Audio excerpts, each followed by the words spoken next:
Welcome back to the Advent Calendar House. A salute to all holiday specials, from the must-watch classics to the lost treasures at the bottom of the bargain bin. And today's special falls squarely in the latter category. We're talking turkey today as we dig up and dig into a Thanksgiving special from the creator of Alf, Paul Fusco. So join us as we get off at the wrong bus stop and end up in 1983 for a Thanksgiving tale. I am nearsighted, hard of hearing turkey with a dream of making it in showbiz, Mike Westfall. And joining me is a rat I promised $3 to if he made a silly face on my podcast. It's Chad Young. Hey, Chad. Oh, great. Now I've got two stupid turkeys. That is not for anyone to get except the four of us. I'm sorry. Hello, Mike. Hey, it's perfect. And an alley cat who talks like a Muppet, but for legal reasons is definitely not a Muppet. It's Tommy Coombs. Hello, Tom. Hey there, Mike. You know, you got to be careful with your sidewalk there. I was slipped on the pumpkin picey patch. Oh, and we've reached a new high on Icy Patch jokes. Well done. Thank you. I was saving that. Finally, hiding in a trash can to avoid being eaten alive, please welcome Jamie Killsby. Hey, Jamie. Yeah, that's a great. I was wondering which one I was going to get. Dude, write that on my tombstone, my man. That's great. Thanks for having me, Mike. This rocks. Glad to be talking about the special. Glad to be here with Chad, Tommy, you, Mike. Man, it's going to be great. Love the special. Thank you so much. Well, you were gracious enough not only to share this with me, I didn't know this existed, but you even added some old Thanksgiving commercials to your copy, which, well done, sir. Thanks, man. Yeah, I like we were saying before we were recording, I've always been looking for something Thanksgiving adjacent to the Muppet Family Christmas, and I found this damn thing. I said, oh my God, this just needs some vintage Thanksgiving commercials, man. Hit me with some Butterball. Hit me with some Macy's, all of it. I'll take all of it. So when did you find this? I found this exactly last year, before Thanksgiving, and I was just digging around searching for anything, and I think I was just searching by date. I couldn't find any Thanksgiving specials, so I just started looking up like November 1983, and that's where that one came up. Wow. Yeah. What a find. Search dates, folks. That's the trick. Look up dates. If you're having trouble finding something interesting on YouTube, look up like October 31st, 1984. Guaranteed you'll find something interesting. That's a really good tip. Right. And even another one, spell things wrong sometimes while you're searching. You'll find some interesting stuff there too. Chad, had you seen this before? I had never even heard of it until you had brought it up. And Jamie may have kind of brought it up to me, but I don't think I've ever watched it. But no, so this was kind of brand newish to me, to be honest. I don't know if anybody's seen this thing. Who saw this thing when it aired? I would love to meet somebody. I have memories. I don't know if I watched it, but the puppets look very familiar. It's like Images. Yes. I don't remember a damn thing about it, but the puppets look very familiar to me. So I may have seen this as a child. Well, this is a series. This is one of a series of a few holiday specials put up by Paul Fusco in the time. There was a Valentine's Day one. He did a Christmas one, and believe it or not, he did a 4th of July one. I can see that he there's a good chance that he reused some puppets here. Oh yeah, most likely. I have to say with the puppets, like the cats and dogs, they're okay. Like they're like stable eyes and features are okay. But the work on that turkey, his eyes, eyebrows, he's got Eric Freeman level eyebrow work on that. Yeah, they gave the turkey eyelids. He's the star. He's the star by far and away. And it's a shame that he didn't show up till about after the first third of the special. Yeah. Because you're watching the cats and dogs and you're thinking, this is fine. This is Thanksgiving. Give me something to connect to. And then, oh man, our boy Tom Turkey shows up. Oh yeah. What a great, and you know what? Creative too. You're going to make a special about Thanksgiving starring Tom Turkey. What should we make him? Let's make him an aspiring, awkward actor and director of sound and stage. Wow. Creative. I like it. Yeah, this was a very charming little special, and I'm glad you dug it up. And to Tommy's point, he said he had like flashes of memories and things. I wonder if this is the sort of thing that maybe a teacher would put on for her class. Absolutely. Like the day before Thanksgiving break starts, because no one's doing actual work the day before Thanksgiving break starts. Watch this and shut up. Yeah, dude. Just roll that giant TV in on that cart with wheels. Yep. You know you're set that day. Oh, hell yeah. Oh, yes. I can't tell you how many times I've seen Remember the Titans, you know? I wish I was watching this. It was just Remember the Titans on repeat. Tommy wishes he was watching Mask with Rocky Dennis. Oh, that It's Mask. his favorite movie of all time. I thought you were going to say Mask Part 2 with Jamie Kennedy. You mean Son of the Mask? Son of the Mask. Son of the Mask. A Thanksgiving classic. Yeah. Because when I got done watching that, I also hate myself. Like my Thanksgiving dinner. Like finishing the meal, right? Exactly. There you go. Self-loathing. That's part of the staple of Thanksgiving. Actually, I find that weirdly in our little corner of the blogverse and internet world, everybody loves Halloween. It's a given. Most people like Christmas unless they're like, I don't like how happy it is. They're one of those people. But I find that Thanksgiving still needs some defending on our little corner of the internet or the universe there. And I will put it this way: I finally got it down to a science. Oh. There's only one holiday that's going to give you Fred Travellina as the Joker going down saying, "The Joker is me," and a Masters of the Universe display with live action figures having sword fights, while Paul Fusco hangs Alf out of the window on Broadway and he's making fun of all the floats. There's only one holiday that's going to give you all that stuff. It's not Halloween or Christmas. That's all I'm saying. Okay, I got a story for you guys. Yeah. Let's hear it. So this past Thanksgiving, it was like a bummer because we weren't going to see family or anything. And so I put on YouTube one of the old Thanksgiving Day parades from 87. And they were there. Jim Henson was there. They gave Jim Henson an award. And anyway, so I nod off. And all of a sudden, I'm awakened from my sleep because I hear the Back to the Future theme. In this parade, there was a float filled with Marvel characters fighting Green Goblin and Doctor Doom while the Back to the Future theme played. And it was amazing. Was it? Do you think it was 83? I think it was 87. Okay. Is that the one where they play Holding Out for... No, you said it's the Back to the Future one? Yeah. Okay. Is it Holding Out for a Hero? Oh, gosh, I love it. That one is so weird. Wonderful. So can I just pull back the curtain for a second? I went down to Tommy's last... What was it, October? Yeah. For that Monster Mania thing at the Mahoning? Mm-hmm. And Tommy's not joking when he says he likes to watch old holiday stuff. Because when I got up there that night, all we did was watch videos of you on YouTube of people saying things about old videos, and then he put on a 10-hour Christmas commercial compilation, and we were just eating tacos, and it was great. But Tommy's not joking; he loves those commercials and videos and compilations. He will put those on at just random moments, and he will even text me and be like, "Hey guys, check out what I'm watching." And it's just a screen cap of an old Caldor commercial. I told you guys. I told you that's what we were. Oh, great. Now I've got 2 stupid Caldors. Egon. Mike, you are kind of the king of holiday specials in a lot of ways, especially, if not one of them, if not the very highest king, then certainly one of them. So where does this rank for you? Is this a good one? Is this a bad one? Did you like this? I did like this. Cool. My favorite Thanksgiving special is still Charlie Brown, which I can't, and I don't rank Charlie Brown as highly for Halloween or for Christmas. So this is that's apex. That's a peak Charlie Brown for me. Yeah. Well, we're going to need to see the Kubert Thanksgiving special. Then we'll have to reevaluate this. Yes, that is on the list. That exists. It was a segment on Saturday Supercade. So, yep. And Berenstain Bears. Berenstain or Berenstein? There was that weird thing that nobody knew which one it was. Yeah, well, I touched on that a few episodes ago when we talked about the Easter special. It was Check it out, Berenstain. folks. Yeah. Berenstain. There you go. We were all just collectively wrong and stupid and couldn't read. And that's the answer. That's fine.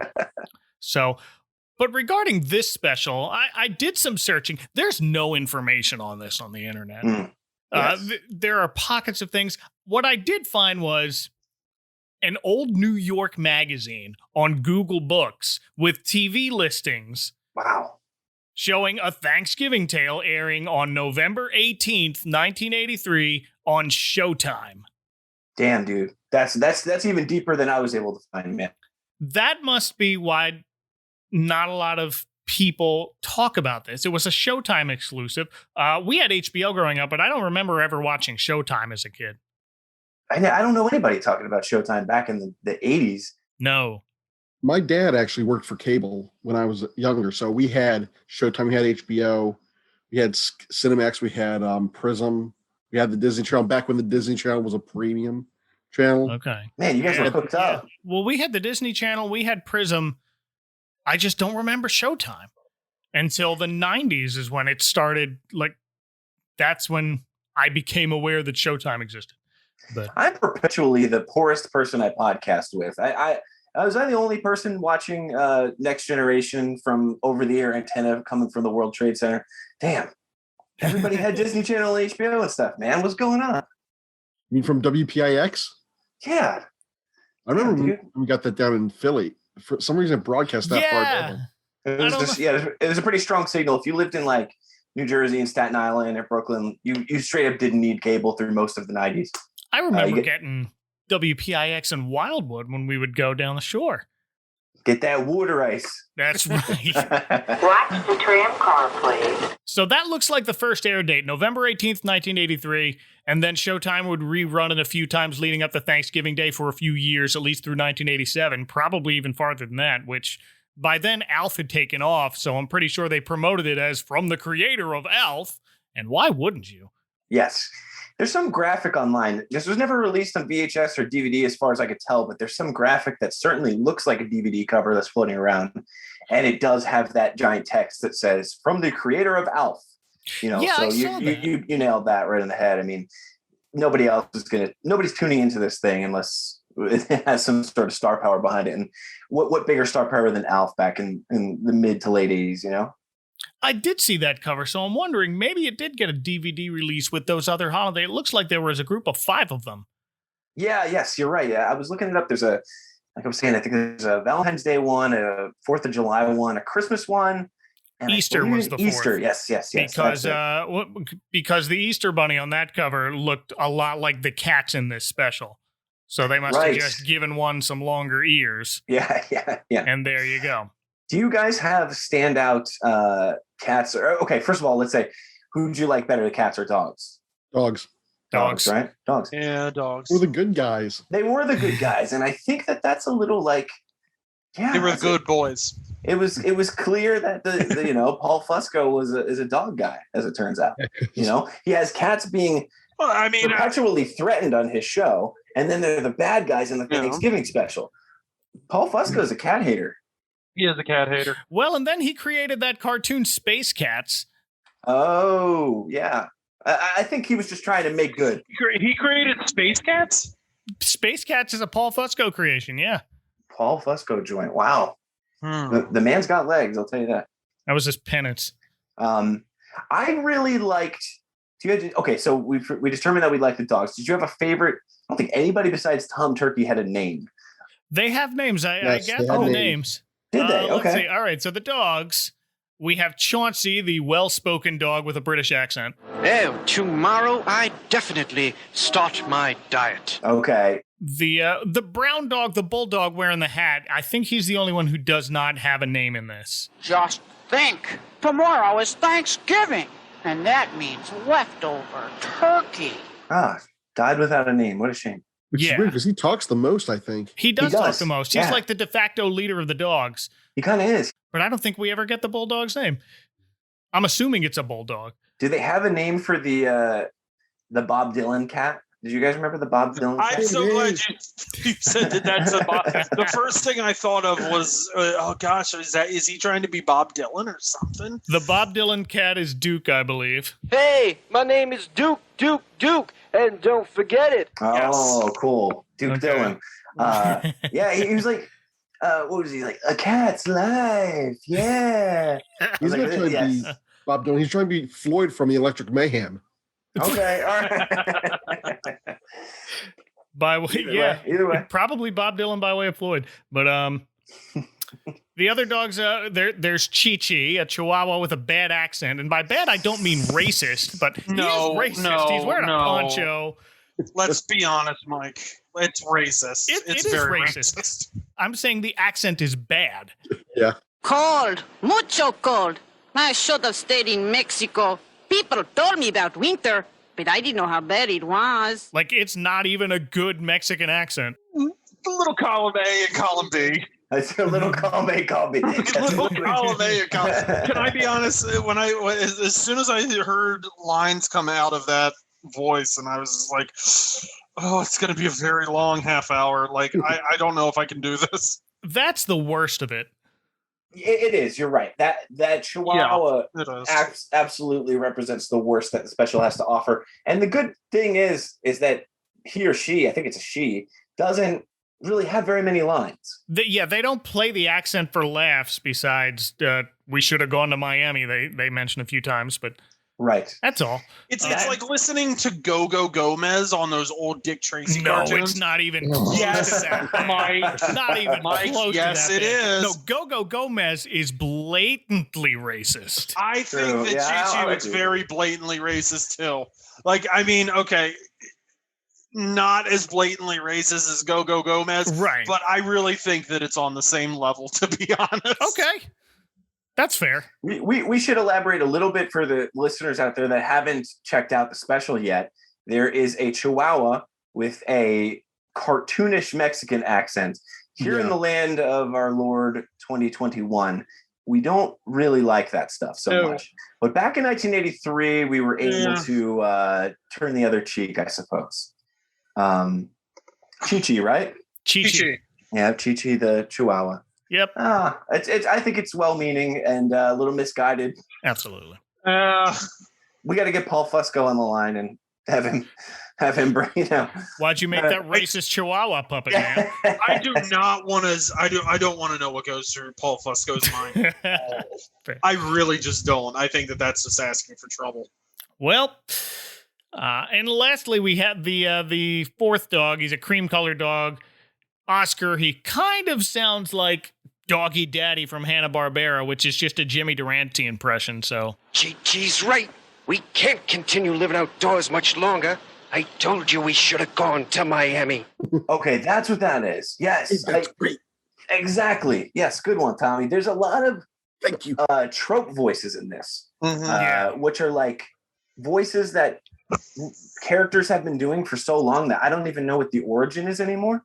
Yeah. And that's definitely one of them. It was like, we gotta find some Thanksgiving dinner. I know that voice, and I've heard it 1,000 times from different characters, but what is it based on anymore? So there's a lot of those kind of things. The Bob Dylan voice, unfortunately, Chi-Chi's voice. There's trope voices here. Yeah. Mrs. Calabash. Yeah. When we first saw that first cat, I expected the voice to come out of that to be like the Bean Bunny Robin type voice. Mm-hmm. Okay. Oh no! What's this? We're going to starve this year. I've got two stupid frogs. I don't even know why I tried that. Well, instead, we get more of a Frank Oz voice out of that. This cat is named Sammy, the first one that speaks, and right out of the gate, Sammy my first Hain? impression could be. Could be. Whoever's performing Sammy is definitely doing a Frank Oz sound-alike voice. He kind of sounds like a one-off Sesame Street character that sounds kind of like Bert, but is not Bert. An orange, a hard-boiled egg, and crackers? I can't eat this stuff. I need a nice, fat, juicy mouse. Is that, damn. There was one voice that sounded exactly like the main dude from that 80s movie Funland, where the clown goes nuts and has a gun in the park. Yes. Bruce Berger. Yeah, but he sounds just like Bruce Berger. He went, oh gosh, why is his name driving me crazy? Because he was on David, yeah, Bruce he was on, Squiggy. yes. No, but no. He was also on in the Garfield specials as John's Was brother. he? Yes. What? It was Doc Boy, David Lander.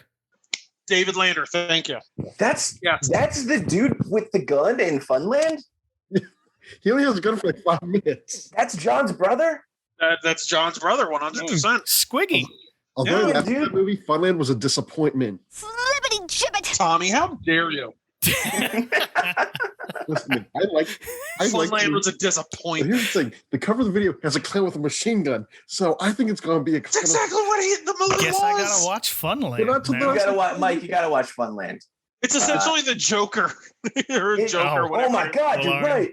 You're right. It's essentially Joker, just in an amusement park. Get the lawyers on the phone. with David Lander. Yeah. Pretty much, yeah. Dude. Yes, David Lander playing. Oh, why do girls always take the bad guy? Oh, A psychotic clown. Yeah, And yeah, Mike, yeah. It just bears are getting crazier out there. There's a burger wrap in there. well then. It's worth Yes. worth the price of admission for the burger wrap. Pretty On much. Amazon. But Probably not for much. No, for like free if you have Prime. Oh, Prime. Oh, okay. Ooh. Know what I'm doing there. Back to Thanksgiving Tale. Yeah. Let's round out the cats here. We have Queenie, the white lady cat. Back on the farm, we'd be getting the turkey ready for the oven. And rounding out the cool cats, as they're called, is Tiger, a gruff-sounding, angry eyebrowed cat. Ever since those dogs moved in on that restaurant next door, food has been scarce. Even the mice are thin. Okay. Yeah, that sounds about right. They all That's blend in my head, but Yeah. I wonder how many voices are done by Fusco. Yeah, we don't get that. I have a cast list, but the only one I know for certain is Tom the Turkey as Paul Fusco, and then the others are just I couldn't even begin to guess. IMDb just has Fusco. Yes, you're right. That's the only one. I was looking at the credits at the end of the special, and they have a list for puppeteers. Yes. But it doesn't really imply whether they did the voice or not, or if they're just controlling the puppets. Oh, that's a good point. Really cool Thanksgiving Alf crossover here. One of the puppeteers is Bob Fapiano, who, if you're an Alf head, you know is one of the main puppeteers of Alf, and also the namesake for Alf's equivalent to Thanksgiving on his planet was called Fapiano, based on that puppeteer's last name. Wow. Okay. Yes. Yeah, I did recognize that name. The Lisa Buckley in the credits is his wife. Oh, no kidding. And she also was an assistant puppeteer on Alf. And she has also since gone on to work with the Jim Henson Company, most notably on Dog City and on Sesame Street in the 90s, taking over the character Betty Lou, among other Muppets. Wow. Star-studded. Who was Betty Lou? Betty Lou is, she kind of looks like Prairie Dong. She's just like the little pink girl Muppet, but she's got blonde pigtails. Oh, okay. All right. That's right. Yeah. Bailu and Prairie Dawn. Yep. BFFs. Until, Betty Lou's not around anymore, I don't think, to be honest. R.I.P. And then, also in the Puppeteers list is Paul's wife, Linda. I noticed that. Linda Fusco, yeah. Yeah, well, and she's credited as a technical supervisor for Alf's entire run. What I read on, I think it was Mental Floss, was that the technical supervisor part of her job was that she would look in the cameras and make sure you couldn't see anybody's arms sticking out. Right, because she certainly wasn't making sure people weren't tripping into holes. Could be a little of that, too. The little trap doors. Yeah. And it was 95 degrees, and the dad was smoking crack in the back room. Damn, dude. Hopefully that wasn't, because there's a lot of peace on Earth in this Thanksgiving special. Hopefully there wasn't a lot of crack smoking back there, like there was in Alf. But I don't know. Did you see the finished product? There probably was. Hey, I thought it was charming. Those cats look cracked out, bro. They look cracked out. Yeah, I really liked the sets. I saw. Back in the 90s, I got like a Christmas gift to see Stomp. I would never go of my own fruition, and I was glad I went because it was great. But the sets reminded me of Stomp because there were like random poses nailed to the wall and stuff like that. It's a really cool looking sets, stop signs, and really interesting stuff. That is a very good comparison. Now that I think about it, I have not seen Stomp, but I've seen like videos of the performances, and that set is very similar. Yeah, I mean, it rocks. Yeah. I mean, if you're sensitive, you're certainly going to need a Tylenol because it's literally an hour of people banging on trash cans, but it rocks. Yeah, totally. So it's like the Doug Funny musical, banging on a trash can. Banging on the trash can. Hanging from a street light. Yeah. That rocks. And speaking of music, we have one last puppet performer listed Rich Shellbach, who's also listed as the composer of the music for this special. The music was a standout to me, I think. Yeah, the music was really good. It was. It was very synthy, very early 80s, but it fit. Yeah. It set a very distinct tone that I liked about this. I thought John Carpenter had a hand with this with all the synth going on. And Rich Shellbach would continue working with Paul Fusco into the late 80s and early 90s, including writing episodes of Alf Tales, the cartoon, and Space Cats. Yeah, I think Fusco had a really kind of a small circle in a lot of ways. The people he worked with, he seemed to work with for years. You know, he would kind of keep his friends close, as they say. But what stands out to me with the music is there's almost like this kind of Mark Mothersbaugh bit to like the opening scene, that voice, like vocal kind of stuff, you know. It's like it's kind of in my head even when I don't want it to be. Yeah. You know, it's permanent now. Sorry, guys. All day. That's All day. permanent. That's all right. I've had worse music in my head. That's true. But yeah, we find ourselves in this small tool shed in the back alley that's home to this group of cool cats. I know they're cool cats because that's what it says on the back of their biker vests. Like a Disneyland social club. They're like those cool people with a lot of tattoos in Disney. There you go. They're kind of out of place. Yeah. Mike is one of those people. No, man, I wish I had that kind of jean jacket. Yeah. You know what, Mike? I have one hanging in my closet right now that I'm looking at that I just finished up, so it's all yours. Does it happen to be a one-man gang one? I have a feeling it is. Perhaps. Maybe that's one of them. You know I'm a short guy. Oh, okay, fair enough. But it's the eve of Thanksgiving, and this social club of four cats are gathered around a table set for dinner. But with very little food to go around, they have an orange, a hard-boiled egg, and crackers. Breakfast of champions. Yeah, who hasn't been there, you know? It's good times. Little hangover snack for you. There you go. And again, great set we see in the background of this where they're having this, like, you know, poor people day before Thanksgiving situation. Great set. I think Stump might have just borrowed the set entirely. Possibly. Brought some trash cans in there to bang on and made a whole career out of it. It's a movie. It's a really great. It's a great. Whoever was the set designer was not credited, I don't think. I watched through the credits to try to grab everybody I could. I guess it was. There's very few people that worked on this. Yeah, they all kind of work together. So it was very shoestring. Yes, sure. There's like 6 people in the credits, you know. Pretty much. There's only like 2 set pieces: the alley and the shack. That's true. Yeah. But, yes. It's like the interiors of Bayside, pretty much. Yeah. Just a hallway and a classroom, like that. Yep. In the same classroom from a different angle. Yeah. Pretty much. Everyone in the background is just cardboard cutouts. Now I want Saved by the Bell, but with a turkey who wants to be a director. That's a good episode. Oh, I'll take that. I'm in. I'll take that. Then we cut to the dogs who have the opposite problem. These dogs live outside a restaurant at night, so they have more food that they could eat, but unlike the cats, they don't have shelter. They don't get to live inside the restaurant. So you can kind of see where this is going pretty early on. Mike. Yeah. I got to interrupt you guys right here. Now, during this scene, me and Mike, we talked about this before. The dogs are explaining, like, oh, that chocolate ice cream was great. I can't wait for the turkey tomorrow. Now, I don't know if anyone out there in podcast land knows a lot about dogs and what dogs should and should not eat. Dogs should not have chocolate. Oh, yeah. And dogs definitely should not have turkey. Well, you know what? These are 80s dogs. They were tougher. Yeah. Oh, that's great. That's the difference, you know. Trying to survive. They were watching Kickboxer. They were watching Bloodsport. You know, dogs today, what are they watching? Mission Impossible 3. You change their food, they get diarrhea. You know, dogs in the 80s were way tougher. They could have chocolate ice cream. There's an animated movie from a few years back called Food Fight. Oh, I know Food Fight. Oh, yeah.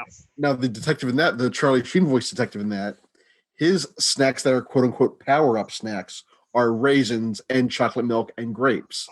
Sure. Those are also things that can kill Sure. Yes. Against Okay. Frozen Yeah. dogs, so He was not a tough '80s dog, so he's dead. Yeah. Wow, forgot about that movie. Damn. yeah, you're welcome. Yeah. Oh, now it's back. It's permanent. Damn it. I'm sorry. But No, it's okay. well, worse has been in our heads. Yeah. But you can kind of see where this is going pretty early on, and if you can't see where this is going, the dogs helpfully sing a song about their troubles. That's right. We need a place that we can call our own. So when the night comes, we won't have to roam. Good. Another great song. Who is this? The musician on this again? Rich Shellbach. Yeah, this dude would follow Paul Fusco all through Alf and stuff, and you can see why. The music is definitely a standout in a otherwise shoestring production, you know? Mm. Yeah. They say it's a dog's life. Well, that makes no sense to me. They say it's a dog's life, but I have to disagree. It was very 80s special. Like it was. There was a scene. There was one point where they were talking about food, and they said one of them said something to the degree of, "Well, what we're trying to say," and then he kind of pauses, and then he says, "We're hungry." But what I thought he was going to do was like break out into a song, and Yeah. that kind of came later because that sounds very like, "Uh-oh, here comes a song." It does sound like a song cue. Being hungry, we know about that a thing or two, 3, 4. Yup, pretty much. Missed opportunity there. Wow. Seriously. But this song that the dogs sing has two basic themes. One, questioning the phrase, "it's a dog's life," as their situation is not ideal at the moment. Right. And two, "we wish we could move to Florida," Oh. which is someone who flew south for the winter permanently. I get. Yeah. Oh, yeah, dude. Well, wait till August, man. Then you'll be wishing you're back up here. You know? Yeah, exactly. Yeah. I've been on the raft that takes you from the main part of Magic Kingdom to what's the little island with the the Tom runaway Sawyer Island. Tom Sawyer Island. Thank you. Yeah. Duh, brain fart.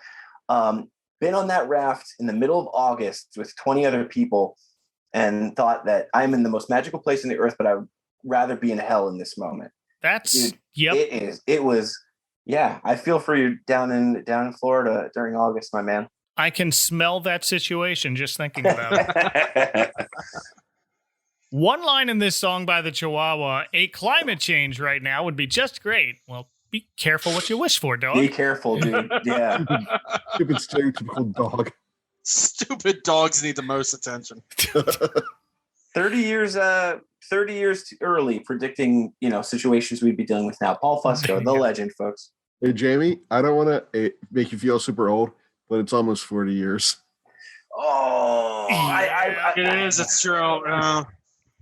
Yeah, Jamie, yeah, I think you're the baby of this group, honestly. I am, and but I do perpetually think that 1990 was 10 years ago. I'm kind of. Oh no, so we That's all all do. of us. Wait, Jamie, how old are you? I am 32.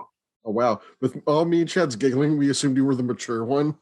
Oh, yeah. No, I'm not mature. I'm just jaded. Life beats me down here. Yeah. Mike, you're 1,000 miles away from water ice. WOOT. You're going to say, Mike, you're 1,000 years old. No. Also that. I'm closer to it, but hey, there's so many bodies here in Central New Jersey. Everybody's mad all the time. It takes a little toll on you. Absolutely. But after the song ends, two of the dogs take their turn to go keep tabs on the cats and what they're doing. And our focus turns to the star of our show, Tom Turkey. Phew! I finally made it. Hey, this doesn't look like the Palace Theater. Hell yeah. There he is. He has wandered into the alley, mistaking this bus stop for the Palace Theater, with nothing but a suitcase, a rolled-up issue of Variety, and a dream. Yeah, dude, this was a good moment for me, and not only because it's a good joke and a good bit, but like I said, I live in Central New Jersey, so I'd been looking for a good Thanksgiving special for years, and finally I find one, and it takes place in Newark, New Jersey, man. 10 minutes from my house. How great is that? Very nice. Now, does Jay of Sludge Central know about this? And I'm being serious. Like, does he know about this? Because I feel like this would be something he probably would have talked about years ago too. Jay, not to call him out on the podcast here, but when I first met him, like one of the first conversations we had, he loves Halloween. Obviously, it's no joke. He can kind of get into Christmas because of the pop culture tie-ins. But he famously said to me, he was like, "I don't get why you guys get so into Thanksgiving." So he needs to be taught. He needs to be shown this forcefully. He needs to be played all the great clips of Fred Travalena as the Joker. He knows it. He knows it. I mean, they covered it on Purple Stuff, so I think he's starting to warm up to it. Yes. Yeah, I think he is too. This conversation was like 10 years ago, so I'm sure he's caught up by now. But yeah, definitely. For a while, he was not a Thanksgiving lover. So yeah, you know what? No, wait. Jeez, maybe it was after all of this. I don't know. Jeez. I always thought Jay was a fan of Thanksgiving. Maybe it was. I don't know. Matt's into it. Matt's big into it. Oh yeah, he always has. Probably. I've been friends with Jay online. I've never met him personally, but we've been internet buds for like nigh on 20 years now. Yeah. Like we go back before Sexy Armpit even. This corner of the internet is pretty special, actually. Yeah. Mm-hmm. It's funny, and Jamie, it's funny because I've known Tom for over a decade now, but Tommy and Mike knew each other way before I ever knew either of them. Mm-hmm. Did you guys know each other in real life or from this weird corner of the internet? We met in 2003 in real life. Yeah. Oh, wow. We met the internet first, but yeah. Say like I met all you dudes basically just like talking about Masters of the Universe, and now basically, like I've hung out with Chad and stuff just based on liking Masters of the Universe. That's kind of special, Oh, absolutely. Mike, who did we do the He-Man special? Was that That was Brandon Medley. I have not met Brandon him in real Medley, life either. No, he's a rather new internet friend of mine. Yes, he's a good guy. Oh yeah.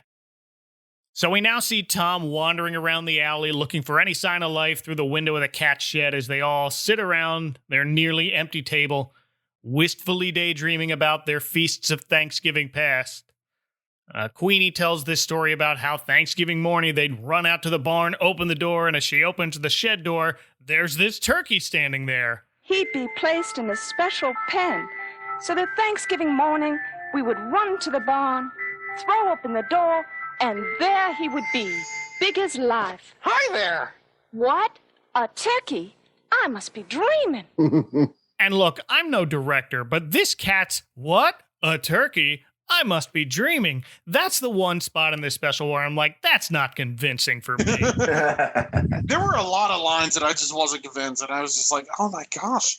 Like I would understand if some of these, performers weren't, classically trained actors, but oh my gosh, put some emotion into it. Like some lines were just awful. Well, I'll tell you what, was one of them. I was sold. There you go. We got one. You got one. Good job, Fusco. Tom asks, I'm not too late, am I? And of course the cats assure him, no, you're just in time. And Tom helpfully adds that he left his glasses on the bus, so now I can understand why this dumb turkey thinks this tiny shed might be the Palace Theater. Is there a real Palace Theater in New Jersey? No, the Palace Theater's on Broadway. Yeah. Yes. He thought. Oh, okay. That brings up the joke where he says, "You're not in New York. You're in Newark, New Jersey." Oh, that's right. Yeah. Okay. So it's not just his eyesight that's bad. It's also his fake accent. That's also not bad. He's got to be a somewhat famous turkey if he's playing at the Palace. Actually, you're right. I mean, we kind of dump on him as a, you automatically assume he's a nobody who's trying to do it. But if he was booked at the Palace, he might be somebody special. Could be, yeah. With his wonderful Andy Kaufman-esque impressions. Yeah. His right. horrible impressions. Yeah. His Who did he do? Cary Grant? I'd love to see his one-man show. Hey, it's me, Cary Grant. You want to hear my Elvis impression? Hey, it's me, it's Elvis. Hey, it's me, Peter Venkman. Wow, Marky, you really got me down. Hey, you guys know that guy Archer from the show Archer? Here's my impression. Hey, it's me, Archer. I know that guy Bob from Bob's Burgers. Here's my impression. Hey, it's me, Bob from Bob's Burgers. That was that's actually a Family Guy joke because H. John Benjamin also does a character on Family Guy. Right, does he work in the video store or convenience store? I forget what it is. Convenience store. Yeah, that's it. But yeah, he talks about movies. Yeah. But the cats kind of forcefully get Tom to sit down and convince him to stay the night, and they'll put him on the bus to the palace in the morning. Tom agrees it's getting late, and they give him the old, "We'd love to have you for dinner tomorrow." There's a trope. That one, have y'all ever invited someone to dinner using that phrase? No. That's like something Dracula says. I don't know. Yeah, I don't think anybody after like 1820 has said that. Have you for dinner. Right, because we've heard it countless times in this context by characters trying to eat other characters. I think sometimes like tropes just are ingrained sort of into our culture. We don't even question the facts that like who talks like that or who says that. You know, we've been hearing it so often that we just assume that it works. The line works and the bird buys it. So yeah, he buys it.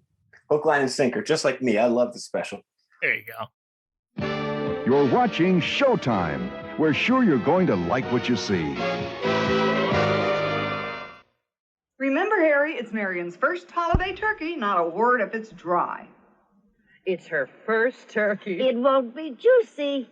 What they don't know is Marion's first turkey is America's first turkey, Butterball. It's always juicy because it's specially deep basted, so every slice is moist and tender. Juicy turkey, Marion. I knew it would be. After all, it's Butterball, also available fresh. We're Beatrice. Happy Thanksgiving from KDKA TV2. Meanwhile, the dogs are spying through the cat's window. Chi-Chi's puzzled by their oddly nice demeanor to their house guest. So Oscar spells it out for him. They're gonna cook the turkey. So the dogs head back to tell the others.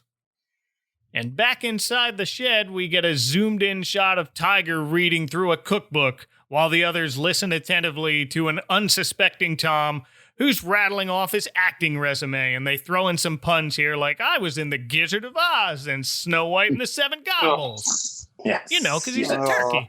Yes. The House of Seven Gobbles, something like that. Yeah.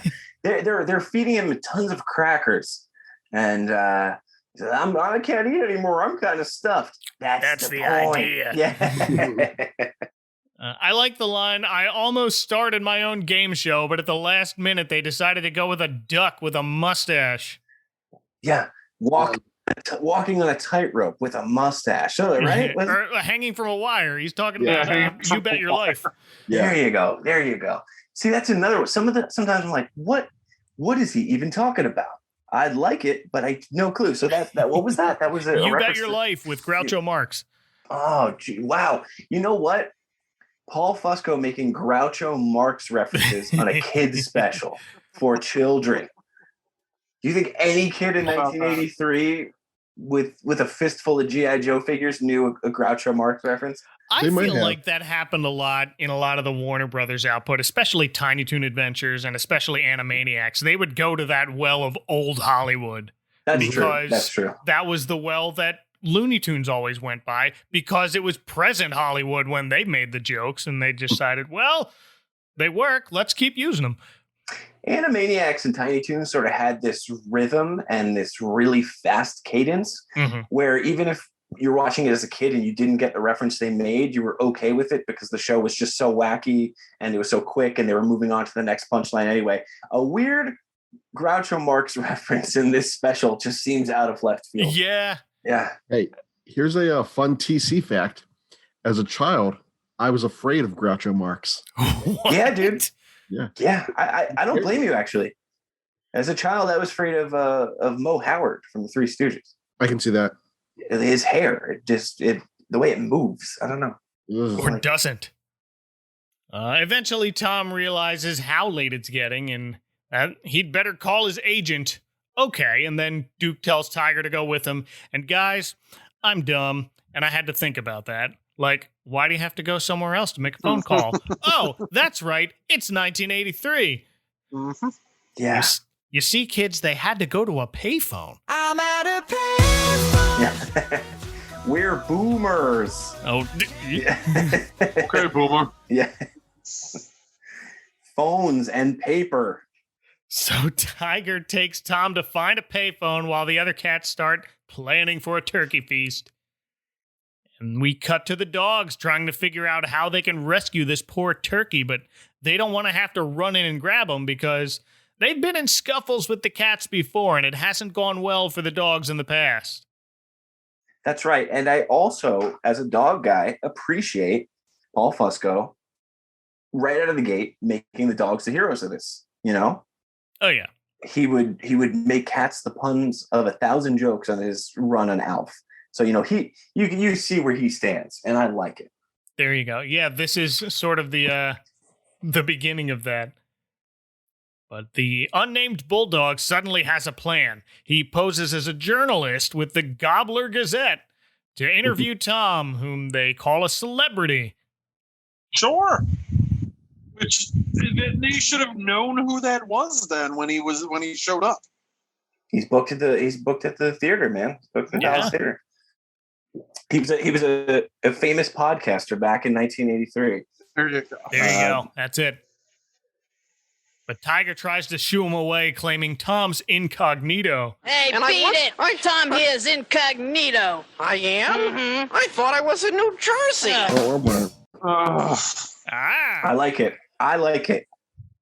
To be fair, incognito does sound like the name of a place that would be in New Jersey. Hocus Weehawken and Incognito. Yeah, okay, fine. I'm going to Incognito. Best sandwich shop. It's called Wally's. It's Incognito, New Jersey. Best pork roll, egg, and cheese. Oh, there you go. You said pork roll also. My wife made pork roll, egg, and cheese for dinner tonight on a bagel. Whoa! It was surprised beautiful. you can get it in Florida. Well, you can get the Taylor pork roll and just put everything else together. Wow. Okay. I didn't know they shipped that outside of like New Jersey and Philly. Yeah, we actually have that up in Rochester too. At one of the stores I work at. They have it at Publix. It almost makes it less special. I'm almost kind of upset about that. Yeah, well. Well, the only place I've seen it is Publix, so maybe they have a deal. Is there a lot of is Publix? I've never been to one. Does it sort of have a reputation of being kind of a sketchy place? No, Publix is the most beloved supermarket in Florida. Okay, all right. Well, I mean, it's essentially the Wegmans down in Florida.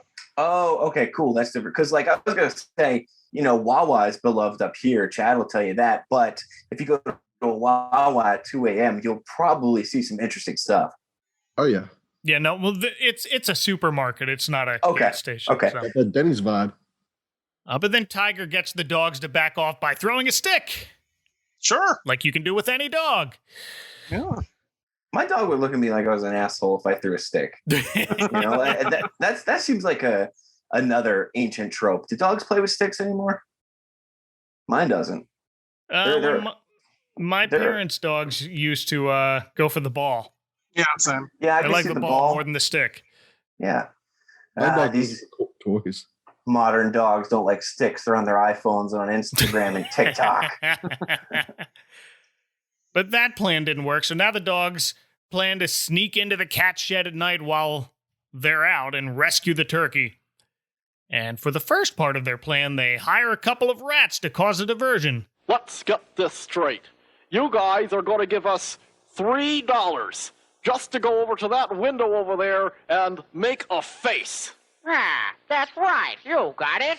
Do we have a deal? What's the catch? Probably you.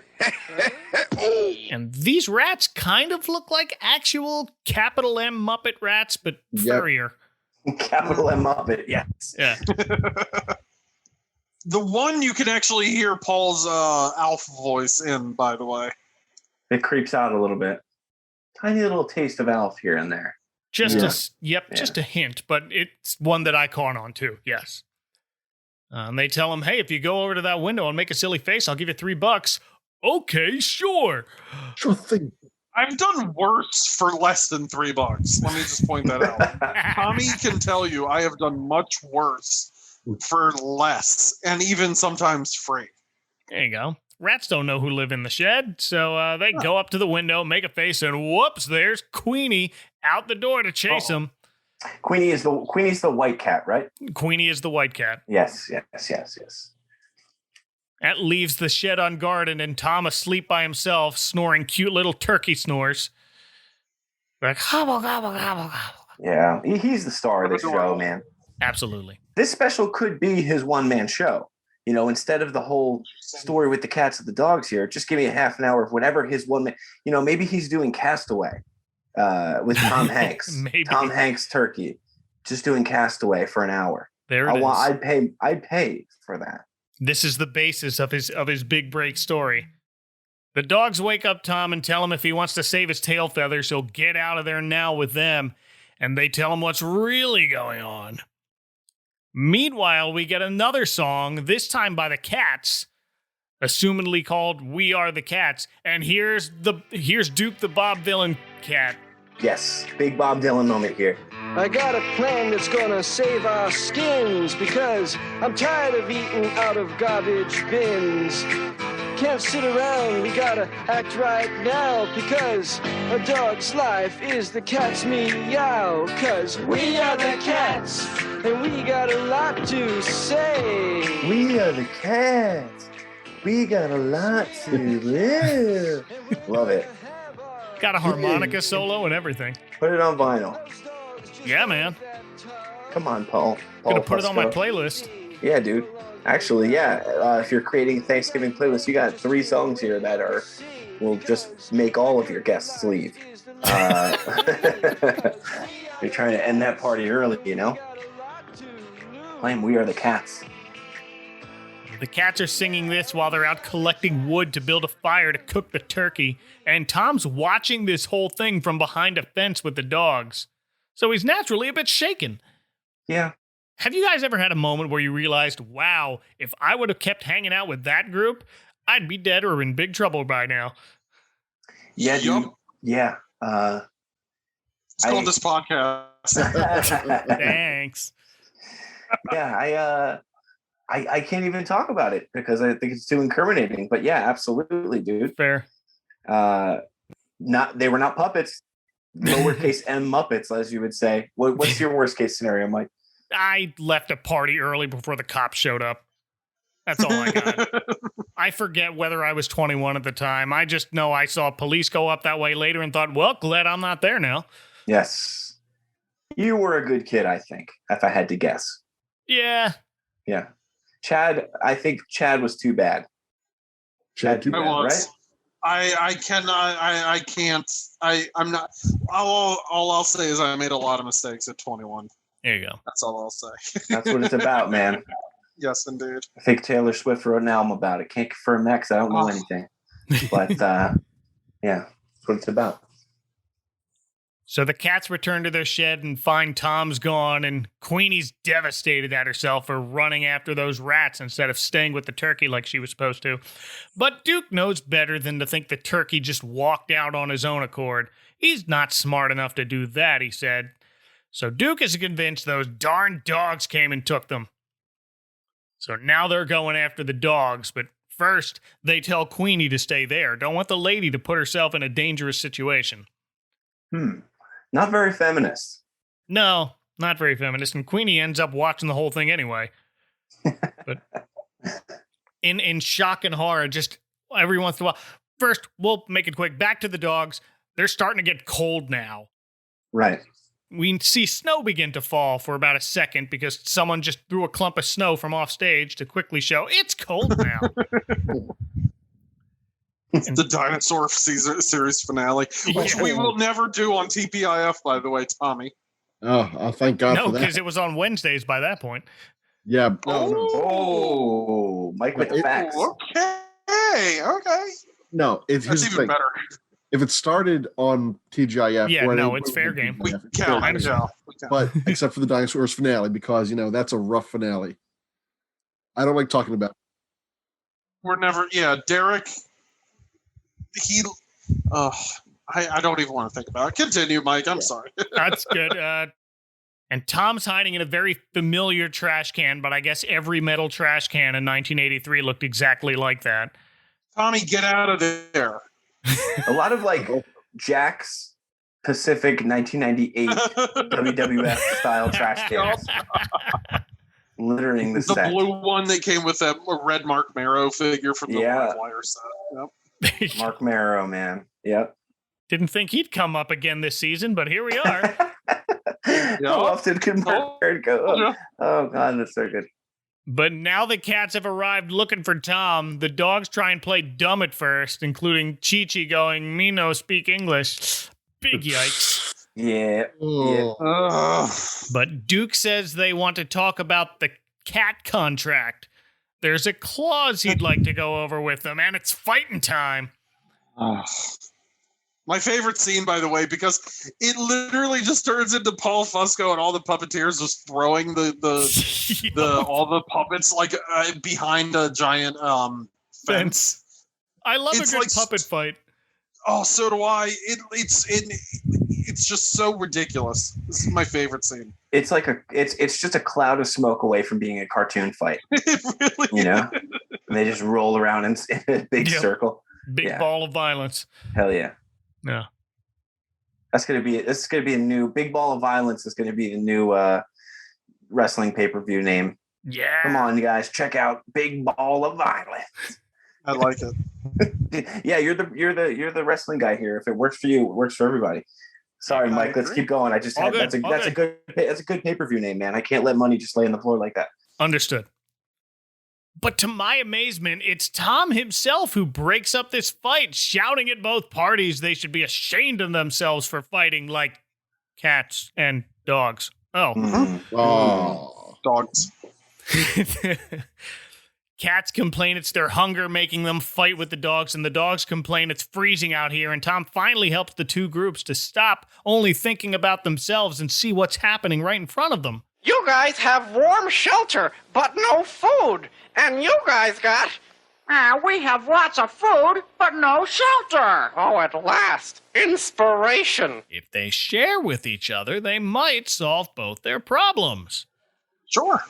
Right in the beginning, you catch that. You go, okay, cats got warm shelter, no food. Dogs got food, no shelter. So you're like, yeah, cool, got it. But it takes a while, and there's a lot of fist fighting and sneaking around and paying mice to hop into windows and all kinds of strange stuff to get to that point, you know?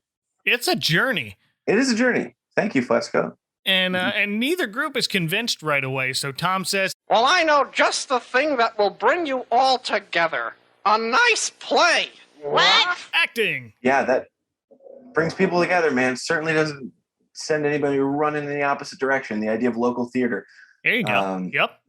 Yeah, well, I'll stay quiet about my opinions on local theater, but yeah. Oh. And no, I'm brought to having to see like these terrible local performances and stuff, but that's what we needed right now in Thanksgiving. We needed to bring people together with terrible local performances. There you go. Yeah, cats and dogs are now both flabbergasted, but the turkey's pumped because now they've got work to do to put on a show, which Tom promises will be the greatest thing to hit this alley. And what follows is definitely up my alley. So we almost sort of Wayne's World blur dissolved back into the cat shed where they've invited the dogs to stay for the winter while the dogs have brought over some of their food. A single fruit basket. Oh. Probably more, but that's all we see. Yeah, let's hope there's more after all that. Baby steps. Baby steps. That's right. I want to bring everything right away. No. They got pace themselves. Yeah. They've made a theater curtain with a pair of quilts hanging on a clothesline, and I got some Muppet Family Christmas vibes with that makeshift stage, even though it predates This predates Muppet Family Christmas. But you remember the Sesame Street gang putting on 'Twas the Night Before Christmas in Fozzie's mom's house? That's what this reminded me of. Wow. Good They're call. not really that off, yeah. Yeah. That's what I was looking for. You see Muppets Family Christmas, and that just seems like the pinnacle of holiday specials. And I was hoping to find something like that with Thanksgiving. And, Fusco comes through, man. Yeah. And through the curtain pops Tom, now in a director's hat, because this is a serious production. Mm-hmm. Queenie and Oscar the dog are our audience, while Tom narrates the story of the first Thanksgiving, or the kindergarten version of it anyway, featuring the dogs as Indians and the cats as pilgrims. I like that the dogs bring out a tiny wooden cutout of a teepee, while the cats bring out a tiny wooden cutout of a cottage with a brick chimney for some reason. Go with what you know. Well, have y'all seen a pilgrim settlement house from the 1600s? They didn't have brick chimneys. Well, sure they did. You weren't there, Mike. Who are you to judge? They're still standing, some of them. And their chimneys are very much wood like the rest of the house, or should I say thatched roof cottages! Okay, so where does this, out of cinematic Thanksgiving performances, where does this performance stack up next to Addams Family Values? I knew you were going to say that. Well... Nobody gets set on fire in this one, so that's minus a few points. No one gets set on fire in this one, but this one actually reaches its finale. So yeah, so points there. Yeah. Kind of equals out a little bit. But that monologue by Wednesday in that movie is one of my favorite monologues in all of cinema. Oh, dude, yeah, so good. Not really a fan of at least one cat and one dog being too macho to wear costumes in a play. Yeah. Seriously? He had one like, I hope my mom doesn't see me, or anybody who laughs gets broadcast. Shut up and do the show. Yeah, Mr. Turkey. Their families are all ashamed of them anyway. They're homeless. Is this being broadcast live? Exactly. It's being broadcast live. No, we're in a shack in the middle of an alley. And we're animals. Yeah. Right. So that's the Wendy's. Yeah. This is a Pizza Hut, sir. Oscar helpfully throws a pile of fake snow to show winter has set in, forcing the pilgrims and Indians to work together and help each other to survive, and to make a pact to gather again every November for a harvest meal of Thanksgiving. Well, didn't quite work out like that. It's puppets putting on a show, so fine. Let's keep the reality out of it. It was 1983. They're working with what they got. There was certainly no cats delivering blankets covered with infectious diseases to the dogs, following this that special. We know of. That we know of. Yeah, that's true. We need a Thanksgiving Tale Part 2. And it's Civil War. There's a cute line. The two groups decide to bury the hatchet. Hey, where's the hatchet? Chauncey buried it. Good one. I like it. Yeah, and then things wrap up pretty quickly from here. They have banter like that. Tom's a really cranky director now that he knows he's not going to be eaten. Oh, I knew he needed more rehearsal time. No one would listen to me. He wants to get the show over with so he can get out of there and start his career. But first, the closing number. Just look all around and you'll realize there is so much to be thankful for. It just doesn't matter how little you have. If you have friends, you'll never be poor. Reach deep inside and I'm sure that you'll find the moral is perfectly clear. Just leave all your feelings of anger behind. Let the Thanksgiving spirit last throughout the year. And if y'all have a Thanksgiving playlist, this is the song to add to it. That's true. If you're going to take one from the special, it is the closing number. There you go. I mean, the dog and cat songs were pretty good too, but this one's on topic. Yes. I don't know if the song has a name, but Thanksgiving Magic perhaps, because that's a line in it. It's a cute, super synthed up little anthem they wrote here. You could play that back to back with Feel Thanksgiving Every Day from the Garfield special. Yep. And just be wrapped in a blanket of strange 80s emotions. Absolutely. But that's it. As the song finishes, the camera pans back outside as snow falls and the credits roll. There's a very charming little pocket universe they created here. Yeah, I have not seen the other holiday specials in this set here. I don't know how related they are. I don't know if we're talking maybe use some puppets. Who knows? But there's a whole world of Paul Fusco holiday specials in this vein. So I don't know. Maybe there's a continuation there in some way or another. Maybe. It sure seems like it, because the puppets in the screenshots that I've seen of the other ones do look very familiar. That Easter Bunny on the one looks like it could be this Queenie puppet with longer ears. Wow, Queenie gets a second role. There you go. It's almost kind of meta, because this is about acting and putting on a play, and then these puppets get other acting roles in the future as puppets. I will say this, the fact that Tom is too big for this place and wants to finish the job and get out, Pixar ripped that off for Cars. Oh, do they? Ooh. Pixar just taken all their plots from 1980s puppet specials. Holiday puppet specials. Sure. You're talking about the Christmas toy also, right, Mike? I sure am. Oh. Any final thoughts on A Thanksgiving Tale? I will say to the listeners who haven't seen it yet, I don't know if we mentioned it yet off the top because we were talking before we started recording, but this is on YouTube in full. There's also a version that I have uploaded, including some vintage Thanksgiving commercials. And it's certainly not something that I've done for views, because the other one just trumps it completely. But if you want a little bit of Thanksgiving feelings, then I highly recommend checking it out. It's on YouTube. Watch either version, the one I uploaded or the other one, and you will be thoroughly filled with feelings as Tom is filled with crackers. That's what I got to say about that. There you go. I'll put that one in the show notes.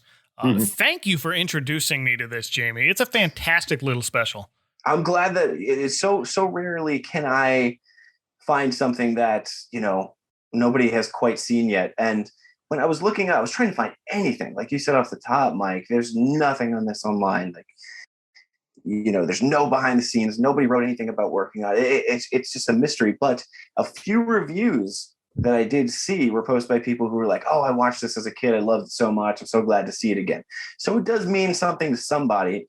And I'm glad that I could, help bring this to your attention, because now you're broadcasting it out. So hopefully more people will find it, Yeah, it gets a whole new audience now.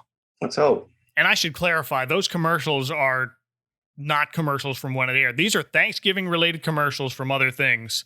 Yeah, I found a whole bunch of, to get stuff all from 83. So there's like an 87 Sears Snoopy promo that pops up, and a bunch of other things. But I was like initially trying to find just 83 Thanksgiving commercials, and I was like, this is such a task that I've created for myself for no reason. So I've just worked in any 80s. There's some good stuff in there. Butterball. Definitely worth your time, folks. It fits. It's a treat. Go treat yourself. I would say if you're gonna watch a version, watch Jamie's version. I didn't know that you're the one that uploaded that. Yes. I just watched it. Oh, literally says his name right there. I didn't look at who uploaded it. Version with commercials. Here we go. No, that's fair. Okay. So that one's like that's a nice warm holiday blanket. I would say don't watch this alone. Double feature it with something else, so you get like a good 1-2 punch of Halloween or Thanksgiving happiness. Yeah, you're right, because it is a little dry at times. They're trying to make something completely family friendly in 1983. So on a budget, on a shoestring budget, quite clearly when you watch it, I think that it's a lot more charming than other things I've seen. Where like I think you brought up what was the Henson one? That was it called the Christmas gift? Christmas toy. Christmas toy. Thank you. Yep. There's some horrifying looking puppets in that are like scary.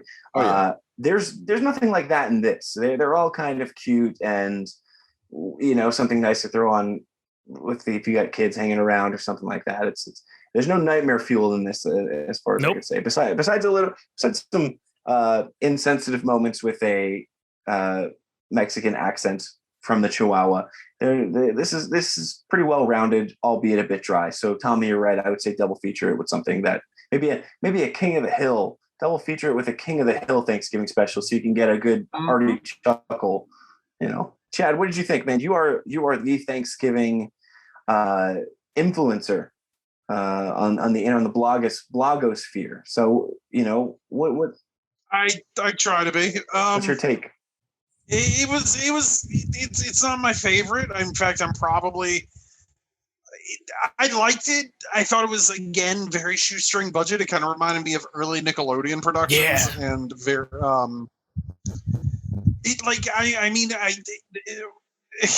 Mike, Tommy, we did a Nickelodeon episode just a little while ago, but this really reminded me of the things that would air on Nickelodeon at the time. It was good. It was okay. I guess this was kind of Paul Fusco kind of figuring out what his strengths and weaknesses were. I think that there was some good here, but I agree with Tommy. It was a little dry. It was a little dry at times. I definitely suggest checking it out, just because there's not that many special Thanksgiving specials out there, so definitely give it a shot. Well, Chad, you said he's a little dry. Nothing that a little gravy can't fix, right, folks? There you go. No, that's true. That's very true. And on that note, if people want to have you for dinner, the well-meaning kind, I hope, where can they find you on the internet, Chad? So horrormoviebarbecue.com. If it's airing in July, I'm going to be doing Motu month. I'm going to be doing some He-Man stuff this month. And Instagram, Twitter, Facebook, you can at Horror Movie Barbecue. And Tom? I'm on Twitter. I'm at Classic Tomedy. That's Tomedy with a T and Classic with a C. And Jamie? Twitter at Brain Exploder. One word. I draw some weird pictures, some self-aware erotic Garfield art. So check me out. Please do check out all of my good buds here. I'm on Twitter at FallWestMike and Advent Calhouse. You can find the complete show notes for all the tangents we went on in adventcalendar.house.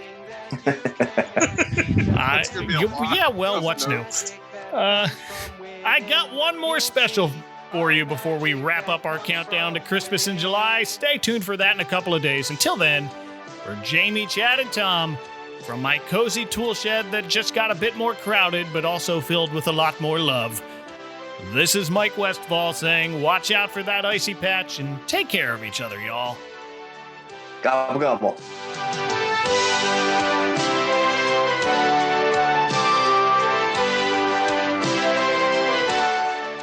Man, do you remember 20 minutes ago we were talking about the movie Funland? Yep. Mm-hmm. How did we get to that? I have ADHD, that's why. Oh, there we go. That sounds like Squiggy from that movie. I was just thinking. That's right. I had him we were found with a rifle 20 minutes ago. How did that happen? Happy Thanksgiving, I never folks. know. Yep.